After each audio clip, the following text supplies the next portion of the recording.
তড়িৎ চুম্বকত্ব চ্যাপ্টারের আজ যে অংশটা করব সেটা হচ্ছিল চুম্বক ক্ষেত্রে তড়িৎবাহী তারের উপর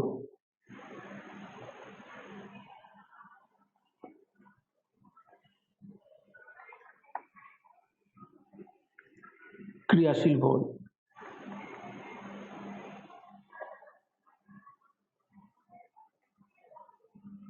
এটা থিওরিটা ক্লাস 10-এ করছো, কিন্তু তখন অতটা ডিটেলস তোমরা হয়তো বোঝো নাই।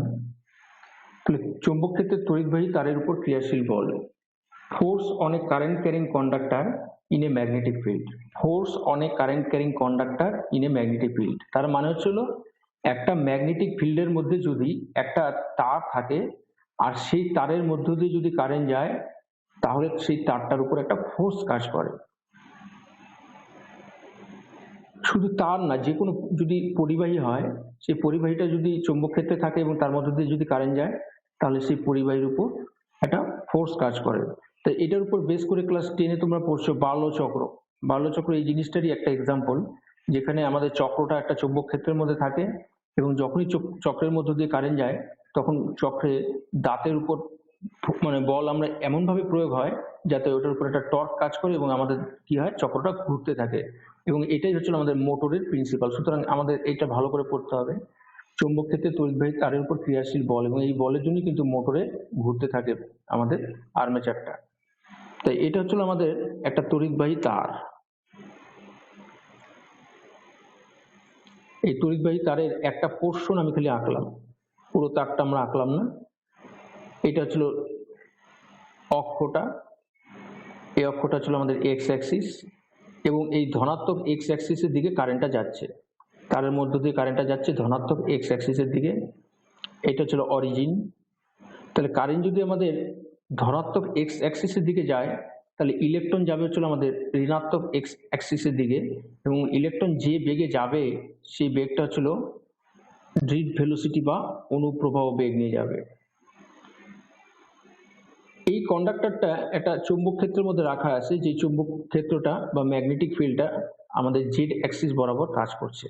এখানে পুরো তারটা জুড়ে চুম্বক ক্ষেত্র উপর দিকে কাজ করছে জেড অ্যাক্সিসের দিকে। আমি শুধু খালি একটা পয়েন্টে আমি খালি দাগ দিয়ে দেখালাম ডিরেকশনটা, কিন্তু পুরো পরিবাহী জুড়েই কিন্তু আমাদের এই চুম্বক ক্ষেত্রটা জেড অ্যাক্সিস বরাবর কাজ করছে, অর্থাৎ এখানেও কিন্তু আমাদের চুম্বক ক্ষেত্রটা উপর দিকে কাজ করছে, সেটা কিন্তু আমরা আঁকছি না ছবিতে। এবার এক্ষেত্রে আমরা বলতে পারি এই পরিবাহীটার লেন্থ হচ্ছিল এল, আর এটা ক্রস সেকশনাল এরিয়া হচ্ছিল আমাদের এ। তাহলে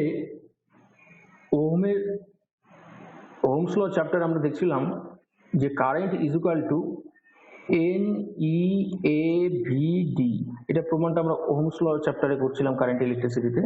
I equal to n e A v d, সবার সঙ্গে পরিচয় করে নাও। এন মানে হচ্ছিল আমাদের একক আয়তনে ইলেকট্রন সংখ্যা, একক আয়তনে ইলেকট্রন সংখ্যা, number of electrons per unit volume.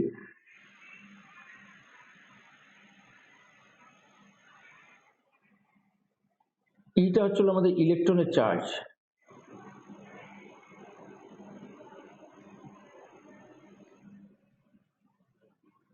এটা হচ্ছিল আমাদের ক্রস সেকশনাল এরিয়া বা প্রস্থচ্ছেদের ক্ষেত্রফল,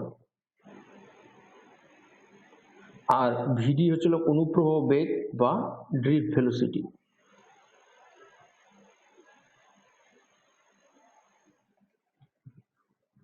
আর এল হচ্ছিল আমাদের কন্ডাক্টরের লেন্থ বা দৈর্ঘ্য। তা দুই পাশে আমরা কি করব, এল দিয়ে প্রোডাক্ট করব। যখনই আমি দুই পাশে এল দিয়ে প্রোডাক্ট করছি আমরা, তখন একটা জিনিস লক্ষ্য করো, আইএল, এই আইএলটাকে আমরা বলিয়েছিল কারেন্ট এলিমেন্ট, যেটা বায়োসাভার্ট লর ওখানে আমি বলছিলাম যে আইএলটাকে আমরা বলিয়েছিল কারেন্ট এলিমেন্ট, এবং আমরা জানি কারেন্ট স্কেলার রাশি, কিন্তু কারেন্ট এলিমেন্ট হচ্ছিল ভেক্টর রাশি, যার ডিরেকশনটা কারেন্ট যেদিকে যায় সেই দিকে হয়। তার মানে এই আইএলটা হচ্ছিল একটা ভেক্টর কোয়ান্টিটি, যার ডিরেকশনটা হবে কোন দিকে না, কারেন্ট যেহেতু পজিটিভ এক্স অ্যাক্সিসের দিকে যাচ্ছে, তাহলে মানে আইএল এর ডিরেকশনটাও পজিটিভ এক্স অ্যাক্সিসের দিকে হবে, অর্থাৎ আইএল এর ডিরেকশনটা হচ্ছিল অ্যালং পজিটিভ এক্স অ্যাক্সিস। তাহলে বাঁ দিকে যেহেতু ভেক্টর সাইন দিয়েছি, তাহলে ডান দিকেও আমাদের এই বেগের উপর ভেক্টর সাইনটা পড়বে। এবার একটা জিনিস লক্ষ্য করছি যে আইএল এর ডিরেকশনটা হচ্ছিল আমাদের ধনাত্মক এক্স অ্যাক্সিসের দিকে, আর ভিডি বা অনুপ্রবাহ বেগের ডিরেকশন হচ্ছিল আমাদের ঋণাত্মক এক্স অ্যাক্সিসের দিকে, সেই জন্য এখানে আমরা একটা মাইনাস সাইন ইউজ করছি। এটা হচ্ছে আমাদের 1 নাম্বার ইকুয়েশন। এবার দেখি তো এখানে আমাদের এই যে ইলেকট্রনটা আছে আমাদের অরিজিনে, সেই ইলেকট্রনটার উপর কত ফোর্স কাজ করবে। না, একটি ইলেকট্রনের উপর লরেন্জ বল, একটি ইলেকট্রনের উপর লরেন্জ বল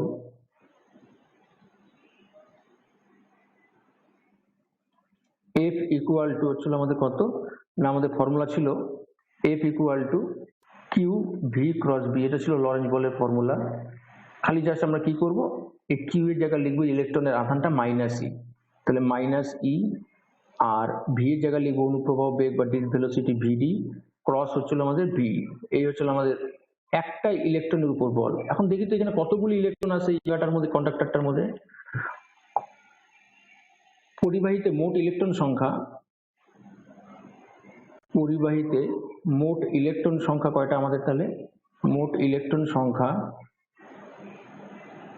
আমাদের পরিবাহীর আয়তনটা কত সেটা আমাদের লাগবে। তা পরিবাহীর আয়তনটা কত না, প্রস্থচ্ছেদের ক্ষেত্রফল হচ্ছিল আমাদের এ, আর হচ্ছিল দৈর্ঘ্য হচ্ছিল এ, তাহলে আমাদের পরিবাহীর আয়তন হচ্ছিল এ এল, পরিবাহীর আয়তন হচ্ছিল এ এল।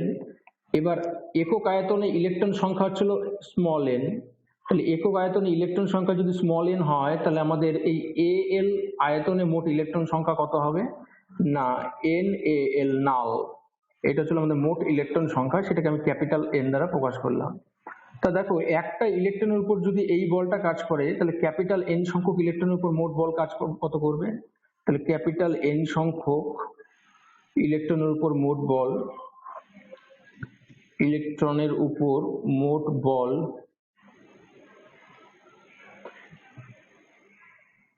আমি যদি এটাকে এক কাজ করি, এটাকে ছোট হাতের এফ নাম দিই একটা ইলেকট্রনের উপর বলটাকে, আর এটাকে আমি ক্যাপিটাল এফ নাম দিলাম, তাহলে এন সংখ্যক ইলেকট্রনের উপর মোট বল এফ মাথায় ভেক্টর সাইন ইকুয়াল টু একটা ইলেকট্রনের উপর যে বলটা ছিল তাকে আমি টোটাল নাম্বার অফ ইলেকট্রন দিয়ে মাল্টিপ্লাই করে দিলাম। তার মানে দাঁড়াচ্ছে হচ্ছিল আমাদের ক্যাপিটাল এন এর ভ্যালুটা আমি এখানে পুট করি এন এ এল, আর এই স্মল এফ এর ভ্যালুটা আমি এখানে ফর্মুলাটা আমি এখানে পুট করি, মাইনাস সাইনটা আগে দিয়ে দিই, মাইনাস এখানে ছিল ইটা দিলাম ভিডি ক্রস বি।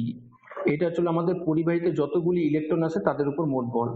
তাই এই ইলেকট্রনগুলির উপর যে বলটা কাজ করবে সেটাই তো অ্যাকচুয়ালি পরিবাহীর উপর বল, কারণ পরিবাহীর ভেতরেই তো ইলেকট্রনগুলি আছে। তাহলে আমরা বলতে পারি যে পরিবাহীর উপর বল, পরিবাহীর উপর বল মানে হচ্ছিল আমাদের পরিবাহীর ভেতরে যে ইলেকট্রনগুলি আছে তাদের উপর যে বলটা কাজ করবে সেই বলটাই। তাহলে পরিবাহীর উপর বল এফ ইকুয়াল টু হচ্ছিল আমাদের এই ইলেকট্রনগুলির উপর যে টোটাল ফোর্সটা কাজ করছে সেটাই n e l e v d cross B. এটি হচ্ছিল আমাদের পরিবাহীর উপর ক্রিয়াশীল বল। আমরা ফর্মুলা প্রায় পৌঁছে গেলাম। এবার দেখো এই যে পোর্শনটা আছে, এই পোর্শনটাই আমাদের 1 নম্বর সমীকরণে আছে। দেখো মাইনাস এন ই এল ভিডি, এইখানে সব কটা এখানে আছে, তার মানে এইটার জায়গায় আমি লিখে দিতে পারি এই আই এল, ঠিক আছে। তাহলে আমাদের আই এল মাথা ভেক্টর সাইন ক্রস বি, তাহলে এইটাই হচ্ছিল আমাদের চৌম্বক ক্ষেত্রে একটা তড়িৎবাহী তারের উপর ক্রিয়াশীল বলের formula F equal to I L cross B. এবার আই এল ক্রস বি করলে আমাদের ডিরেকশনটা কোন দিকে হবে না, যেহেতু আই এল এর ডিরেকশনটা হচ্ছিল আমাদের রাইট সাইডে এখানে, আর বি এর ডাইরেকশনটা হচ্ছিল আমাদের আপওয়ার্ড ডিরেকশনে, তাহলে আই এল ক্রস বি করলে পরে হচ্ছিল এইভাবে যদি একটা স্ক্রুকে ঘোরাও, তাহলে স্ক্রুটা হচ্ছিল আমাদের কোন দিকে যাবে না, স্ক্রিনের বাইরের দিকে যাবে, ঠিক আছে। অর্থাৎ তোমাদের স্ক্রিনের বাইরের দিকে হচ্ছিল আমাদের ফোর্সটা কাজ করছে। তাহলে এইটা যদি আমাদের এক্স অ্যাক্সিস হয়, এইটা যদি জেড অ্যাক্সিস হয়, তাহলে স্ক্রিনের বাইরে অ্যাক্সিস মানে হচ্ছে সেটা আমাদের ওয়াই অ্যাক্সিস। সেই ওয়াই অ্যাক্সিসটা আমাদের যেহেতু স্ক্রিনের বাইরে এখানে আঁকতে গেলে তাহলে আমরা এইভাবে দেখাবো, এইটা হচ্ছে আমাদের ওয়াই অ্যাক্সিস, এবং তার মানে বলটা কাজ করবে এই দিকে। তো এই বলের ডিরেকশনটা যেরকম এই স্ক্রু রুল দিয়ে বোঝানো যায়, সেরকম আমাদের বৃদ্ধাঙ্গুষ্ঠী নিয়ম দিয়েও বোঝানো যায়। অর্থাৎ আমাদের যদি আঙ্গুলগুলিকে এরকম ভাবে রাখি, সবকটা আঙ্গুলকে, যেহেতু এইটা আমাদের এরকম ভাবে ঘুরছে অ্যান্টি ক্লকওয়াইজ, এটা আমি আগেও শিখেছিলাম, সবকটা আঙ্গুলকে যদি তুমি অ্যান্টি ক্লকওয়াইজ রাখো, তাহলে তোমাদের যে আমাদের থামটা থাকবে, সেই থামটা থাকবে হলো আমাদের স্কিনের উপর দিকে, এইভাবে বোঝা যায়। অথবা আরো একটা ব্যাপার আছে, সেটা হচ্ছে আমরা লেফট হ্যান্ড রুল দিয়ে বুঝতে পারি। লেফট হ্যান্ড রুলটা আমাদের কি ছিল, এই হচ্ছিল আমাদের লেফট হ্যান্ড, এই লেফট হ্যান্ডের এটা হচ্ছিল আমাদের 4 ফিঙ্গারটা, আর হচ্ছিল আমাদের এইটা হচ্ছিল আমাদের মিডিল ফিঙ্গার, এটা হচ্ছিল মিডিল ফিঙ্গার, আর এইটা হচ্ছিল আমাদের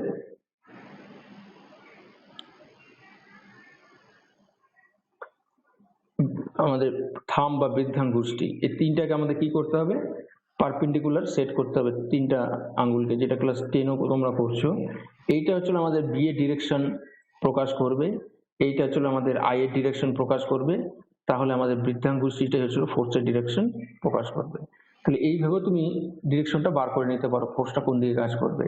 তুমি লেফট হ্যান্ডটা তুমি এমন ভাবে সেট করো যাতে তোমার 4 ফিঙ্গারটা এদিকে থাকে আর মিডিল ফিঙ্গারটা থাকে এই সাইডে, তাহলে দেখবা তোমার থামটা থাকবে ছিল এই সাইডে। তাহলে এইভাবে আমাদের ফোর্সটা কোন দিকে কাজ করে, বৃদ্ধাঙ্গুষ্টি নিয়ম বা হচ্ছিল লেফট হ্যান্ড রুল বা স্ক্রু রুল, যে কোনো রুল দিয়ে তুমি বার করতে পারো। আমি সাধারণত এই আইএল ক্রস বি দিয়ে করি, অর্থাৎ স্ক্রু রুল দিয়ে করি, তাহলে চট করে আমরা ডিরেকশনটা বার করে নিতে পারি। এবার এই যে ফোর্সটা আছে, এই ফোর্সের মানটা কত হচ্ছে না, এই ক্রস প্রোডাক্টটাকে ভাঙলে আসতেছে হচ্ছিল বিল সাইন থিটা। তাহলে ক্রস প্রোডাক্টটাকে ভাঙলে পরে আসছে ছিল বিল সাইন থিটা, অর্থাৎ থিটা যদি 0 হয় তাহলে কোনো ফোর্স কাজ করবে না, কারেন্ট যদি 0 হয় তাহলে কোনো ফোর্স কাজ করবে না, ম্যাগনেটিক ফিল্ড যদি না থাকে তাহলে ফোর্স কাজ করবে না, ঠিক আছে। তাহলে এই ফোর্সটা কার কার উপর ডিপেন্ড করে সেটা আমরা এখান থেকে বার করে নিতে পারছি।